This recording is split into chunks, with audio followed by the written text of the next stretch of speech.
প্রসেসটি হচ্ছে যে আপনি একজন জয়েন করেছেন, একজন পণ্য ব্যবহার করছেন, আপনার পণ্যগুলো ভালো লেগেছে, ব্যবসার পদ্ধতিটা ভালো লেগেছে, আপনি পরে 2 জন বা 4 জনকে জয়েন করাবেন। আর ওদেরকে আপনি ঠিক পরের দিন বলেন ভাই তোমরাও 4 জন করে জয়েন করা বা 2 জন করে জয়েন করা, তাহলে আপনার এই বিজনেসটা বাড়তে সর্বোচ্চ 5 মিলিয়ন হবে। আর এখন অনেকে আবার ন্যাশনাল আর সারতেছে না, চেহারা নষ্ট হয়ে যাচ্ছে। দীর্ঘদিন ধরে ন্যাশনাল জন্য আপনি দুশ্চিন্তা আছেন, মেয়েটাকে বিয়ে দিতে হবে তার গানের চেষ্টা করে। আমাদের এই টুথপেস্টটা রাতের বেলা আপনি তার ঘুমানোর আগে ভালো করে মুখটা আমাদের ফেস ওয়াশ দিয়ে পরিষ্কার করে নেবেন। পরিষ্কারের পরে এই টুথপেস্টটা আলতো করে ঠোঁটে লাগাই দেবেন।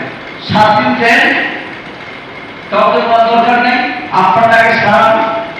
আপনারা সেরে গেলে তখন অনুভব করবেন। সেই জায়গাকে মানুষ মানবে, ঠিক আছে? আপনি তাকেই বলেন যে তার কথা কাছে মিল আছে এবং সে সবসময় সত্যের উপর প্রতিষ্ঠিত থাকে, মিথ্যা প্রলোভন দেয় না, মিথ্যা কথা বলে না, মিথ্যা আশ্বাস দেয় না, মিথ্যা মোটিভেশন দেয় না। সেই নেটওয়ার্ক মার্কেটিং সফলতার